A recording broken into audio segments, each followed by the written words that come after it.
అందరికీ జేబీఎం. నేను Rajesh Mahasena. Welcome to Mahasena media. Jaganmohan Reddy గారి కాపు రాజకీయం, కాపుల్ని సెంటర్ చేసి కాపుల్ని వాడుకుంటూ కాపులకు బ్యాడ్ నేమ్ తీసుకొస్తూ కాపులను ఉద్ధరించినట్టు ఆయన ఇస్తున్న బిల్డప్ గురించి ఈరోజు కొన్ని ఆధారాలు చూపిస్తానండి మీకు. అదే నా తెలుగు అడుగుతాను. ఈ తిట్ల విషయంకి వచ్చేటప్పటికి ఒక కొడాల నానితో తిట్టిస్తారు, ఒక వల్లభనేని వంశీతో తిట్టింటారు, ఒక అంబటి రాంబాబుతో తిట్టింటారు, ఓ పేరుని నానితో తిట్టింటారు. ఏమంటే కమ్మలు కాపులే ఉన్నారా వైసీపీలో? రెడ్లు లేరా? ఏమంటే ఎందుకు జగన్మోహన్ రెడ్డి తిట్టడు? ఎందుకు సజ్జల రెడ్డి తిట్టడు? ఎందుకు వైవి సుబ్బారెడ్డి తిట్టడు? ఎందుకు ఆ శ్రీకాంత్ రెడ్డి తిట్టడు? ఎందుకు అవినాష్ రెడ్డి తిట్టడు?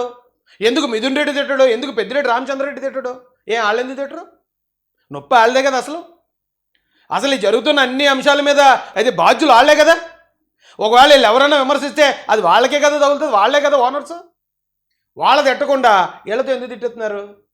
అదొకటి ఆలోచిస్తే అర్థమైపోద్ది. మనల్ని వాళ్ళు అవసరానికి మురిగించుకోవడానికి మాత్రం వాడుకుంటున్నారు. వైసీపీలో జగన్మోహన్ రెడ్డి గారు వాళ్ళ బంధువులైన రెడ్లందరూ కూడా ఆ పార్టీలో ఉన్న ఈ కొడాల నానిని, వల్లభనేని వంశీ అనే ఈ కమ్మ నాయకుల్ని, లేదా అంబటి పేరుని, మరొకళ్ళన్న ఈ కాపు నాయకుల్ని వాళ్ళ అవసరానికి వాళ్ళ దొడ్లో కట్టేసుకుని వాళ్ళ అవసరానికి మురిగిస్తున్నారు. అంతే, మొరగటానికి మాత్రమే వాడుకుంటున్నారు. ఈ చిన్న లాజిక్ తెలిస్తే అందులో ఎవడో ఉండడు. చాలా సింపుల్ లాజిక్ ఇది. ఎంతకన్నా ఇదేమి పెద్ద రాకెట్ సైన్స్ ఏం కాదు. వాళ్ళ తిట్టకుండా వీళ్ళు ఎందుకు తిడుతున్నారు? వీళ్ళే ఎందుకు బూతులు మాట్లాడుతున్నారు? ఎందుకు పోసాని కృష్ణమురళి ఎందుకు జైలుకి పోయాడు? ఎందుకు వల్లభనేని వంశీ ఎందుకు జైలుకి పోయాడు? వాళ్ళ సొంత గొడవలు ఏమన్నాయి? జగన్మోహన్ రెడ్డి తిట్టమంటే తిట్టారనే కదా. ఈవేళ అంబటి రాంబాబు జైలుకి పోయినా అందుకే కదా పోయాడు. అయితే ఇక్కడ కూడా మళ్ళీ ఒక చిన్న డీవియేషన్ ఉంది, చిన్న వేరియేషన్ ఉంది. ఆ పోసాని కృష్ణమురళి గారు జైలుకి పోయాడు, వల్లభనేని వంశీ జైలుకి పోయాడు. అప్పుడేం మాట్లాడలేదు జగన్మోహన్ రెడ్డి. అప్పుడు ఎవరు ఈ కుల సంఘ నాయకులు కానీ ఈ నాయకులు కానీ వీళ్ళు సపోర్ట్ చేయలేదు. ఇది కులానికి వచ్చిన సమస్యగా ఎవడో మాట్లాడలేదు. ఇన్ని పరామర్శలు, ఈ తొక్కలు ఏమీ లేదు అప్పుడు. ఎందుకు? వాళ్ళు కమ్మ కులస్తులు కాబట్టి వాళ్ళ గురించి జస్ట్ వాడుకుని టిష్యూ పేపర్లు వాళ్ళు తుడుచుకుని పారేస్తారు అంతే.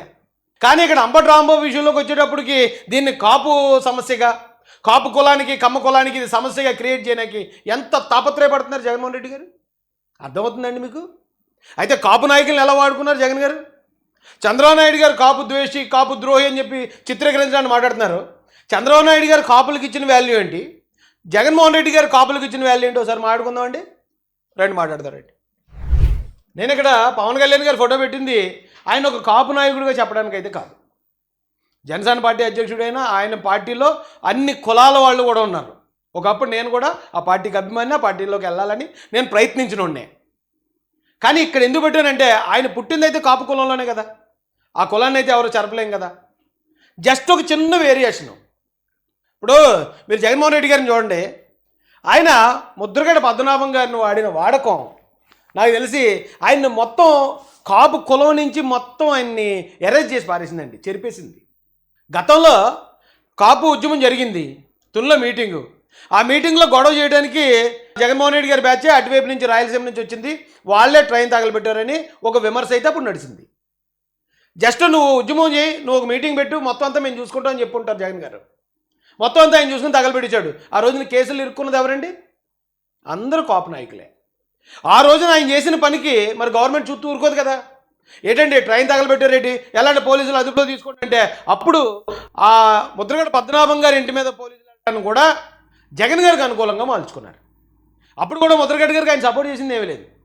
పోనీ ముద్రగడ గారు మన కోసం ఇలా నిలబడ్డారు. వేరు కారణాలు అవచ్చు. ఆయనకి చంద్రబాబు నాయుడు గారు అంటే పడకపోవటము, లేకపోతే వైఎస్ రాజశేఖర రెడ్డి గారు అంటే ఉన్న ఇష్టం వల్ల మనకు సపోర్ట్ చేశారు కాబట్టి 2019లో వాళ్ళకి సీట్ ఇవ్వాలి, 10 సీట్లు ఇవ్వాలి ముద్రగడ గారు చెప్పిన వాళ్ళకి. ఎందుకంటే ఆయన చాలా పెద్ద లీడర్ కాబట్టి, కాపునాడు ఉద్యమం నడిపించిన వ్యక్తి కాబట్టి, ఆయన చేతిలో అన్ని ప్రాంతాల నుంచి కాపు నాయకులు ఉన్నారు కాబట్టి ముద్రగడ గారు రండి చెప్పండి, 10 పేర్లు చెప్పండి, వాళ్ళందరికీ ఎమ్మెల్యేలుగా ఎంపీలుగా మనం అవకాశం ఇద్దామని జగన్మోహన్ రెడ్డి గారు ఇచ్చి ఉండాలి. ఇచ్చారండి? కనీసం ఒక సీట్ అని ఇచ్చారా? మొన్న 2024 ఎలక్షన్లో ముద్రగడ పద్మనాభం గారికి ఒక్క సీట్ అని ఇచ్చారా? కానీ అదే కులంలో పుట్టిన పవన్ కళ్యాణ్ గారు 24 ఎలక్షన్లో ఎన్ని సీట్లలో పోటీ చేశాడు? 21 ఎమ్మెల్యేలు 2 ఎంపీలు పోటీ చేశాడు ఆయన. మొత్తం 100% స్ట్రైక్ రేటు. 21 ఎమ్మెల్యేలని ప్రత్యేకంగా అధికారంలో భాగస్వామ్యం సంపాదించి కాపు కులంలో పుట్టిన పవన్ కళ్యాణ్ గారు కాపులకు ద్రోహేట. కనీసం ఒక్క సీటు, తనకు కూడా ఒక సీటు తెచ్చుకోలేక జగన్ గారు ఏది చెప్తే అది మాట్లాడి చివరికి కాపు నాయకుడు కాస్త పద్మనాభ రెడ్డిగా మారిపోయాడు. అలా వాడుకున్నాడు పాపం ఆయన్ని. మొత్తం ఆయనకున్న చరిష్మా మొత్తం కుళ్ళు కాళ్ళలో కలిపేశారు జగన్ గారు. అలాంటిది జగన్ గారు కాపులకు పెద్ద పెన్నిదట ఆయన. మీరు ఆలోచించండి, అంబటి రాంబాబుతో తిట్టించారు. ఈవేళ వంగవీటి నరేంద్ర గారు అక్కడికి వెళ్ళి కాపు కాపు అని మాట్లాడుతున్నారు. అక్కడ అంబటి రాంబాబు గారు ఇంటికి వెళ్ళి కాపుల నుంచే కాదు అన్ని కులాల నుంచి కాపు కులం ఎప్పుడు కూడా ఎక్కడైనా కాపు కుటుంబాల మీద కానీ కాపు కులం మొత్తం కూడా ఏమండి పేరుని నానిని కూడా బూతులు తిట్టడానికి ఉపయోగిస్తాడు. పవన్ కళ్యాణ్ గారిని తిట్టించడం కోసమే పేరుని నానిని పార్టీలో ఉంచుకున్నాడు అతను. ఆ డోలక్ బ్యాచ్ పక్కన ఒక పక్క పవన్ కళ్యాణ్ పోర్ట్ అంటే మనిషి జన్మ కాదో మనకు తెలియదు. అంటే ఎంత దుర్మార్గం అంటే వీళ్ళు ఎంత దుర్మార్గులో చూడండి. ఈ కక్కుర్తి ఈ అధికారం కోసం కాపు కులంలో పుట్టి అధికారంలో భాగస్వామి 70 సంవత్సరాల స్వాతంత్ర భారతదేశంలో ఆంధ్రప్రదేశ్లో మొట్టమొదటిగా అధికారంలో భాగస్వామ్యం సంపాదించిన పవన్ కళ్యాణ్ గారు. కానీ వీళ్ళే గొప్ప కాపు నాయకులుగా చిత్రీకరిస్తూ టిష్యూ పేపర్లో వాడుకుంటున్నారు జగన్మోహన్ రెడ్డి గారు. ఆ టైంకి ఆ పేరుని వెళ్ళి నువ్వు పవన్ కళ్యాణ్ గారి మీద మురుగంటారు, ఆయన వచ్చి మురిగేస్తాడు. అంబటి నువ్వు వెళ్ళి చంద్రబాబు నాయుడు గారి మీద మురుగంటారు, ఆయన వచ్చి మురిగేస్తాడు. ఒకవేళ కేసులు అయితే ఎవరి మీద అవుతున్నాయి, ఎవరు జైలుకి పోతున్నారు, వాళ్ళే పోతున్నారు. జగన్ గారు బాగుంటున్నారు. జగన్ గారి చుట్టూ లబ్ధి పొందిన రెడ్లు, వైసీపీ హయాంలో 100,000 కోట్లు సంపాదించిన రెడ్లు అందరూ చాలా హ్యాపీగా కాలు మీద కాలేసి కూర్చున్నారండి. అంతెందుకండి ద్వారంపూడి చంద్రశేఖర్ రెడ్డి గారిని చూడండి, ఆయన వాళ్ళ అధికారంలో ఉన్నప్పుడు ఆయన తిట్టాడా? మరి ఇప్పుడు ఏమైనా ఎక్కడైనా ఒక్క ప్రెస్ మీట్ పెట్టాడు ఆయన? ఎందుకు వాళ్ళు తిట్టాల్సిన అవసరం ఏంటి? వాళ్ళ పెరట్లో కట్టేసుకొని కొన్ని కుక్కలు ఉన్నాయి కదా, వాటితో మురిగించండి రా అన్నారు. వాళ్ళు నిజంగానే ఓనర్స్లో ఫీల్ అవుతున్నారు, ఓనర్స్లాగే బతుకుతున్నారు వాళ్ళు. తిట్టాల్సిన అవసరం ఇప్పుడు యాక్చువల్గా ఇది తిరుమల తిరుపతి దేవస్థానంలో కల్తీ విషయం అండి.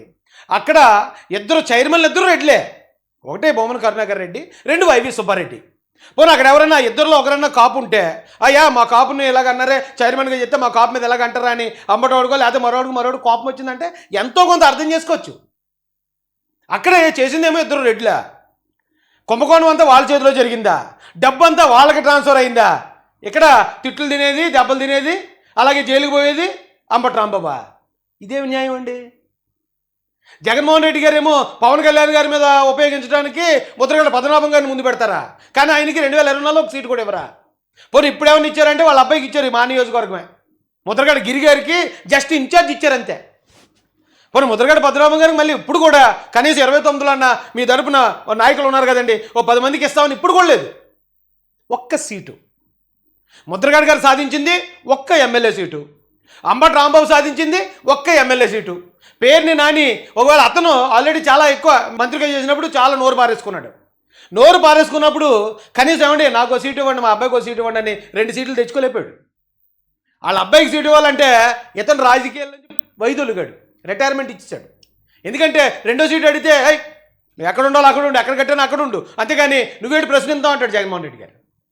అందుకని 2వ సీటు కూడా తెచ్చుకోలేక అతను పక్కకు తప్పుకుని వాళ్ళ అబ్బాయికి సీటు, దౌర్భాగ్య స్థితిలో పేరుని నాని. ఇక ఇక్కడ ఉన్నవాళ్ళు ఎవరు, వంగవీటి నరేంద్ర గారికి అయితే సీటు ఇవ్వలేదు, ఆయనకు ఇప్పుడు ఏ పదవి కూడా లేదు. కానీ ఆయనతో మాత్రం చాలా పెద్ద పెద్ద మాటలు చంద్రబాబు నాయుడు గారి మీద మాట్లాడింటారు. ఎందుకంటే ఆ కుటుంబాలకి గతం లేదో వైరం ఉందనేది ఒక పుకారు సృష్టించారు కదా. ఈ పుకారులో ఈయన చేత గట్టిగా తిట్టించేస్తే అవతల ఎవరో ఒకరు రియాక్ట్ అయితే దాన్ని మళ్ళీ కులం గొడవగా మార్చేద్దామనే ఒక భయంకరమైన ప్రయత్నం ఇందులో కనపడుతుంది. కానీ లేకపోతే వంగవీటి నరేంద్ర గారికి చంద్రబాబు నాయుడు గారు చేసిన అన్యాయం ఏంటి? ఎందుకు అంత పెద్ద పెద్ద మాటలు మాట్లాడుతున్నాడు ఆయన బయటకు వచ్చి? ఎందుకు నోటికి ఏ మాట వస్తే ఆ మాట వదిలేస్తున్నాడు అంతే? అది కరెక్ట్ కాదు కదండి. ఎందుకు జగన్మోహన్ రెడ్డి గారి కోసం మీరెందుకు బలిపశువులు అవుతారు? మీరెందుకు జనాల్లో ఒక కులానికి పరిమితం? ఎప్పుడైతే ముద్రగడ పద్మనాభం గారు కాపునాడు అని ఒక కులానికి పరిమితం అయ్యారో అప్పటి నుంచి ఆయన గెలుపులేదు, ఎక్కడ ఎమ్మెల్యే కూడా గెలవలేదు. పాపం ఆయన చాలా మంచి లీడర్, మాస్ లీడర్, చాలా చరిత్ర కలిగిన కుటుంబం. అప్పటి వరకు ఆయన ఎక్కడ ఓటమి లేదు. ఆయన ఎంపీగా చేశారు, ఎమ్మెల్యేగా చేశారు, మంత్రిగా చేశారు, ఎక్కడ ఓటమి లేని నాయకుడు. ఎప్పుడైతే ఆయన ద్వారా ఈ కాపు అనే ఒక కులం ముద్ర ఆయన మీద వేశారో అప్పటి నుంచి ఆయన గెలుపులేదు. ఈ రోజున వీళ్ళందరూ కూడా ఆ కులం ముద్ర వేసేస్తున్నాడు జగన్మోహన్ రెడ్డి గారు.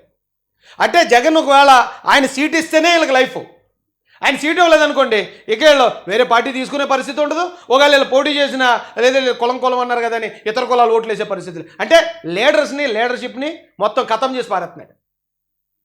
జక్కంపూడి రామ్మోహన్ రావు గారు అంటే ఆయన కూడా పెద్ద చరిత్ర లీడరే కదా, అన్ని కులాల్లో ఆదరణ కలిగిన లీడరే కదా ఆయన. మరి వాళ్ళ కుటుంబాన్ని వాళ్ళ వారసుల్ని ఈ రోజున కులానికి పరిమితం చేసి చేయరాని తప్పుడు పనులు అన్నీ చేయించేసి వాళ్ళు ఏం చేస్తున్నాడు వాళ్ళని? కాపు లీడర్షిప్ని సర్వనాశనం చేస్తున్నాడు జగన్.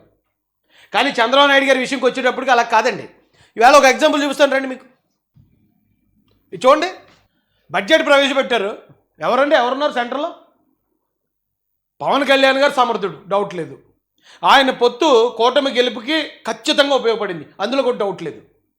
అయినా చంద్రబాబు నాయుడు గారు ఆయనకి ఇచ్చే విలువ అంతకన్నా ఎక్కువ. నేను చెప్తున్నానండి. ఎందుకంటే ఈ రోజున నా ఫోటో మీతో పాటు అన్ని గవర్నమెంట్ ఆఫీసులో పెట్టించండి అని పవన్ కళ్యాణ్ గారు అడగలే. కానీ ఆయనతో సమానంగా చంద్రబాబు నాయుడు గారి ఫోటో ఎక్కడ ఉంటుందో అక్కడ పవన్ కళ్యాణ్ గారి ఫోటో. ఈ రోజున బడ్జెట్లో ఆయనకి ఇచ్చిన ఆ గౌరవం జగన్మోహన్ రెడ్డి ఎక్కడైనా ఇచ్చాడండి ఏ కాపు నాయకుడి కన్నా? అంటే ఈయన కాపు నాయకుడిగా చూపించట్లేదు నేను, కానీ ఆయన పుట్టిన కులం కాపు నుంచి వచ్చి ఈ రోజున ఈ స్థాయిలో గౌరవం పొందుతున్న వ్యక్తిని మీరు టార్గెట్ చేస్తారా? పవన్ కళ్యాణ్ గారు మేము టార్గెట్ చేసి ఆయన ఏదో కాపులకి శత్రువుగానో లేకపోతే కాపుల్లో చేతగానోడుగానో ఆయన్ని క్రియేట్ చేసేస్తే కాపు ఓటింగ్ అంతా మళ్ళీ జగన్మోహన్ రెడ్డి గారిని నమ్ముతుందని అసలు ఎలా భావిస్తున్నారు మీరు? అరే చైతన్యం కలిగిన కులం అది, అధికారంలో ఎప్పటి నుంచో అధికారంలో ఉన్న కులం అది, రాజకీయాలంతా వంట పట్టించుకున్న కులం అది. ఒకవేళ ఎస్సీలు అనుకోండి, అమాయకులు ఎస్సీలుగా ఎవరు పుట్టాలనుకున్నారా అని అన్నారు చంద్రబాబు నాయుడు గారు అనగానే నమ్మేసాం మేము అందరం. దాని గురించి పూర్తిగా ఆ విశ్లేషణ అంతా చూడకుండా మరి కాపులు అంత అమాయకంగా నమ్మేరు కదా, ఏది చెప్తుంది? మీరు కాపుల్ని ఎలాగా ఇది చేసేద్దామని ట్రై చేస్తున్నారు నాకు అర్థం కాదు. చంద్రబాబు నాయుడు గారు ఇప్పుడు నేను మొన్న ఆల్రెడీ సానా సతీష్ గారి గురించి చెప్పాను. ఆయనకి ఇచ్చిన వాల్యూ ఎక్కడి నుంచి ఎక్కడి దాకా ఆయన తీసుకెళ్లారు.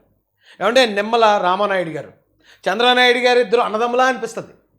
మేము ఎక్కడ ఏ మీటింగ్లో చూసినా సరే రామానాయుడు గారికి చంద్రబాబు నాయుడు గారు ఇచ్చే వాల్యూ వీళ్ళిద్దరూ సొంత అన్నదమ్ములేమో అనిపిస్తుంది. అంత క్లోజ్గా ఉంటుంది వాళ్ళిద్దరు బంధం. బోండా ఉమ్మగారు ఆయన పొలిట్ బ్యూరో సభ్యుడు. ఆయనకి పార్టీ ఆఫీసులో చంద్రబాబు నాయుడు గారి దగ్గర ఆయనకున్న వాల్యూ అసలు అపరిమితం అని చెప్పాలి. అంత గొప్పగా ఒక లీడర్స్ని ఎలా ట్రీట్ చేయాలి అలా ట్రీట్ చేస్తారు చంద్రబాబు నాయుడు గారు. ఎవరైనా ఒకవేళ ఎక్కడైనా ఒక మాట కోపంలో మాట్లాడినా మనం అలా మాట్లాడకూడదు. లీడర్స్ అంటే లీడర్స్ లాగా ఉండాలి తప్ప. ఏమండి మీరు ఒకటి గమనించారు లేదో, జగన్మోహన్ రెడ్డి గారి దగ్గర ఉన్న నాయకులు మాత్రమే కులాల ప్రస్తావన తీసుకొస్తారు. మేము కాపులకు మాకు అన్యాయం జరిగింది, లేకపోతే మేము బీసీలు మాకు అన్యాయం జరిగింది, మేము ఎస్సీ లీడర్లు మేము ఎలా అని జగన్ దగ్గర ఉన్న రాజకీయ నాయకులు మాత్రమే కులం పేరు చేస్తారు. కానీ చంద్రబాబు నాయుడు గారి దగ్గర ఉన్న ఏ లీడర్ అయినా కుల ప్రస్తావన కానీ కులం గురించి మాట్లాడటం కానీ ఎదుటి కులాన్ని కులం పేరుతో విమర్శించడం కానీ ఎప్పుడన్నా ఎక్కడన్నా చూసామా? చంద్రబాబు నాయుడు గారు దాన్ని ప్రోత్సహించరు. అలా ఎవరిని రెచ్చగొట్టరు. జగన్మోహన్ రెడ్డి మీద ఈ కులాన్ని రెచ్చగొడదాం, జగన్మోహన్ రెడ్డి మీద లేదా పలానా వ్యక్తులను రెచ్చగొడదామని ఏ రోజు ఆయన ప్రయత్నించలేదండి. లీడర్ దగ్గర ఉన్న వాళ్ళందరూ లీడర్స్ లాగా ఉంటారు. అర్థమైందండి మీకు?